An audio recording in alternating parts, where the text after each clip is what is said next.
त्याला लोकांनी ते इथे ढकलून काय दिलं नाही. कोण सभापती झालंय, कोण 2-2, 4-4 वेळेला नगरसेवक झाले, कोण जिल्हा परिषदेवर गेले, कोण पंचायत समितीवर गेले. पण एवढं देऊन सुद्धा तुम्हाला काय कमी पडलं, तर तुम्ही अशा प्रकारची गद्दारी केली. आताही त्याच टक्क्याने निवडून आम्ही थोडं गाफील राहिलो विधानसभेला थोडं आम्ही गाफील राहिलो. 35 वर्षात आपल्याला कोण हरू शकला नाही, थोडा थोडा कैफ होता. मग नशा आम्ही आम्ही आमच्या बरोबर सगळ्या खाल्ले, एकत्र खाल्ले. त्याच्यामुळे त्याची त्यांना जाण नसेल, पण त्यांना कायमची आठवण सळसळत असेल. मग रात्री झोपताना सुद्धा सळसळत असेल की आपण केले हे बरोबर नाही. मग ऐसा कुछ नहीं है। समंदर के अंदर आपने देखे मरी हुई मच्छी है ना, आपको बाहर आ जाती है। हमारे से भी गए ना, हमने कोई इनका नोटिस लिया नहीं ना। उनकी औकात है कि वो खुद जीत कर आए। जो भी जीत के है वो सिटी पे जीत के है और वो अभी 0 है। 40 साल से सुनते आ रहा हूँ और वहां सुनता और वहीं छोड़ के आता हूँ। और तुमने आज अपना लिया। एमआई का यही हाल है, तो सुनने के लिए मैं भी बहुत अच्छा सुनता हूँ, सुनने के लिए उसका भाषण करने का तरीका अच्छा है, लेकिन आदमी काम का नहीं है। वो खुद अपने एरिया में 6 से ज्यादा नहीं है।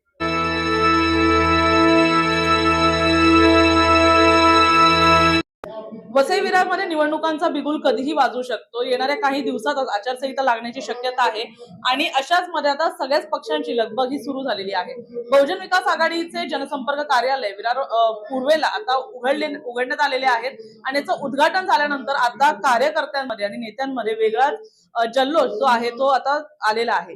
कुठेतरी विधानसभेमध्ये जे काही निकाल लागले त्याच्यामुळे बहुजन विकास आघाडीने खचून न जाता आता महानगरपालिकेच्या तयारीसाठी काय रणनीती ठरवली आहे किंवा त्यांचे विचार काय आहेत ते आपण जाणून घेऊया. सर काय सांगाल, आता निवडणुकांचा आचारसंहिता कधीही लागू शकते, तर आता काय तयारी आहे बहुजन विकास आघाडीची? आज विरार वार्ड क्रमांक 4 उद्घाटन झालंय. आज पूर्ण आमची एकदम फुल तयारी आहे.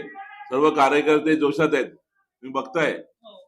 आणि आता उद्यापासूनच आमच्या पूर्ण तालुक्यामध्ये आमच्या कार्याला तिकडे कार्यालयात तिथे ओपनिंग होणार आहे. आणि उद्या परवाच आमच्याकडे जेवढे इच्छुक उमेदवारांची नावही आमच्याकडे येणार येतील 2 दिवसांनी. आम्ही जोरात कामाला लागले, आमचे कार्यकर्ते लागले जोराला, आमचे नेते लागले जोरात कार्य करतात. आमचे सगळ्या ज्येष्ठ श्रेष्ठ आजी माझी सर्व नगरसेवक आणि सगळ्यांना बरोबर घेऊन जाणार आहेत आम्ही. आणि जोरात विधानसभेला ना जे काय झालं त्याच्यानंतर आता आम्ही काय खचून जाण्याचा प्रश्न नाही. आम्ही जोराने जोमाने कामाला लागणार आहे. विलाजी, तुम्हाला विचारू इच्छिते, आता तुम्ही तुमच्या भाषणात म्हटलं जे गेले त्यांना दिल्या घरी सुखी राहा, काय सांगाल या संपूर्ण मुद्द्यावर? काय नाही, जे गेले ते का गेले, कशासाठी गेले याची चौकशी तुम्ही करा. त्याला लोकांनी ते इथे ढकलून काय दिलं नाही. कोण सभापती झालंय, कोण 2-2, 4-4 वेळेला नगरसेवक झाले, कोण जिल्हा परिषदेवर गेले, कोण पंचायत समितीवर गेले. पण एवढं देऊन सुद्धा तुम्हाला काय कमी पडलं, तर तुम्ही अशा प्रकारची गद्दारी केली. हा पहिला प्रश्न त्यांना विचारा. राहिले इलेक्शनची गोष्ट. इलेक्शन गेली 35 वर्ष लोकनेते जितेंद्र ठाकूरच्या नेतृत्वाखाली बहुजन विकास आघाडी या पक्षाच्या माध्यमातून आम्ही निवडणुका लढवित आहोत. आणि 100% नाही, पण 99-98% यश आम्ही आजपर्यंत पाहिलं आहे. सुख-दुःख की बातें तो होती रहेंगी. लोकसभा गेली आमच्या हातून, विधानसभा 3 गेले, आता आहे ती महापालिका, जी नगर परिषद असल्यापासून महापालिका होईपर्यंत आमच्या ताब्यात आहेत. 129 पैसे 109 आमचे सभासद प्रत्येक वेळेला त्या टक्क्याने निवडून येत होते. आताही त्याच टक्क्याने निवडून आम्ही थोडं गाफील राहिलो विधानसभेला थोडं आम्ही गाफील राहिलो. 35 वर्षात आपल्याला कोण हरू शकला नाही, थोडा थोडा कैफ होता. मग नशा होती, परंतु ती नशा उतरली आणि आम्ही सावध झालो की यावेळची निवडणुका तितकीशी सोपी नाहीये. एका ठिकाणी बलाढ्य राष्ट्रीय पक्ष आहे, ज्याची संपूर्ण राष्ट्रामध्ये सत्ता आहे, त्यांच्याकडे सगळं काय आहे, साम दाम दंड भेद या 4 गोष्टी तिकडे आहेत. आणि एके ठिकाणी कमजोर झालेल्या सर्व पार्ट्या आहेत त्या महाविकास आघाडीच्या झेंड्याखाली एकत्र येऊ पाहतात. तसंच आम्ही सुद्धा महाविकास आघाडीच्या बरोबर जाण्यास तयार आहोत. कारण की शेवटी विकास महत्वाचा आहे. लोकप्रतिनिधी येतील आणि जातील, विकासाचं काय. 35 वर्षात विकास भरपूर झालेला आहे, फक्त तो दिसला पाहिजे. तो दिसत नाही असं त्यांचं म्हणणं आहे. परंतु जर तुम्ही घरोघरी गेलात, कॉलनीतून गेलात, तर तुम्हाला समजेल की 35 वर्षात आम्ही काय केलं. आणि म्हणून त्याच कामाच्या जोरावर असलेल्या कार्यकर्त्यांच्या निष्ठेवर अवलंबून असलेली निवडणूक आम्ही यावेळेला जिंकणारच आणि इजा बिजा तिजा होऊ देणार नाही. प्रत्येक कार्यकर्त्याने शपथ घेतलेली आहे की मी तन मन धन अर्पून यावेळची इलेक्शन लढेल. तिकीट मिळो या न मिळो, मी एक साधा कार्यकर्ता म्हणून पक्षाची बांधील राहील, एकनिष्ठ राहील आणि त्याच मार्गाने या इलेक्शन लढू. पाटीलजी, एक तुम्हाला प्रश्न विचारेन. काही चेहरे अनपेक्षित होते की ते परत जातील त्या पक्षामध्ये. तर ह्याच्यामध्ये कुठेतरी तुम्हाला वाटतं का की जुने चेहरे घेऊन पुन्हा एकदा ताकदीने अप्पा मैदानात उतरणार होते, पण आता हे चेहरे गेल्याने काही फरक पडणार असं तुम्हाला वाटतं का? मला वाटतं अजिबात फरक पडणार नाही.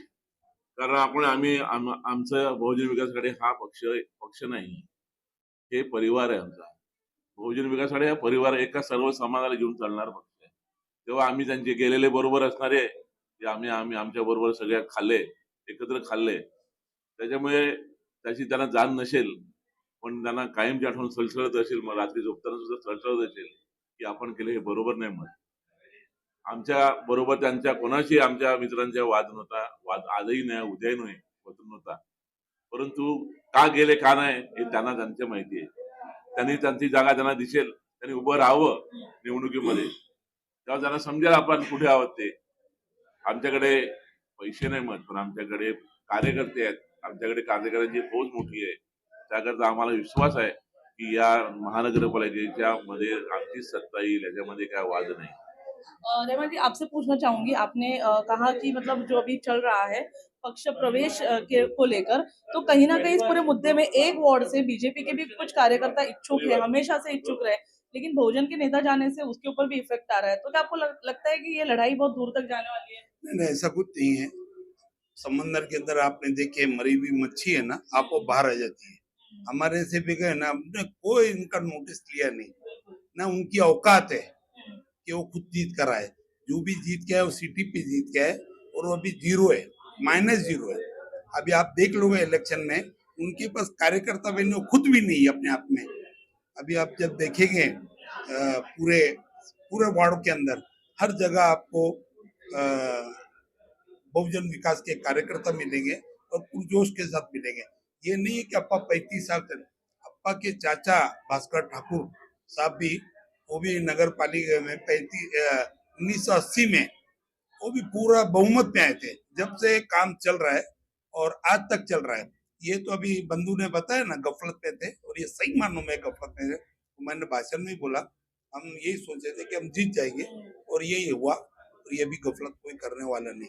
ये और बात है कि मशीन ने गड़बड़ ना करे, तो मशीन की गड़बड़ अगर हुई तो हमारी हार है, उनकी जीत है.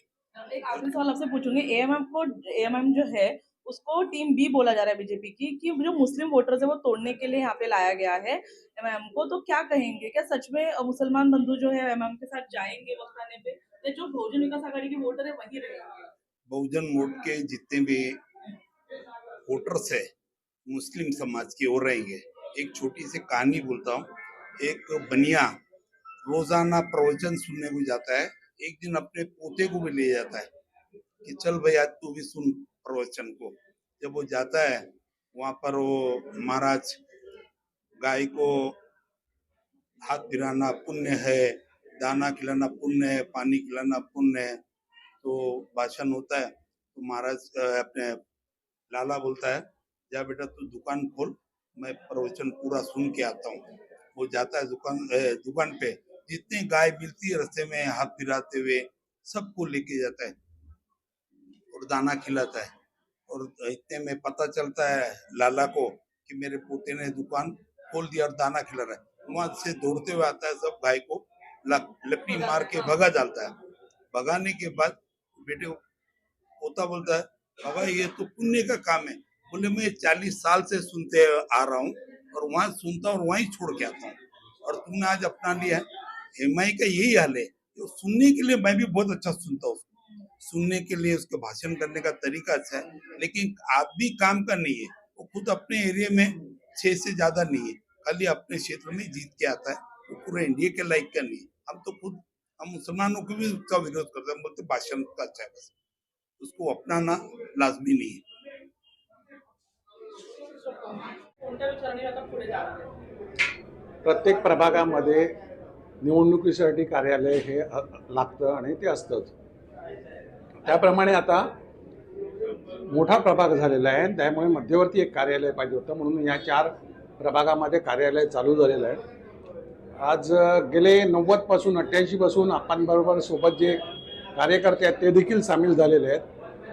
अगदी 15 वर्षापासून 18 वर्षापासून ते 80 वर्षापर्यंतचे सिनियर महिला आणि सगळ्या कार्यकर्त्या आज तुम्ही बघितलं असेल मोठ्या प्रमाणामध्ये इकडे आलेले आहेत. उत्साह आहे आणि या उत्साहामध्ये 4 नंबरचा वॉर्ड जो आहे जिकडे बहुजन विकास आघाडीने फार चांगलं काम केलेलं आहे.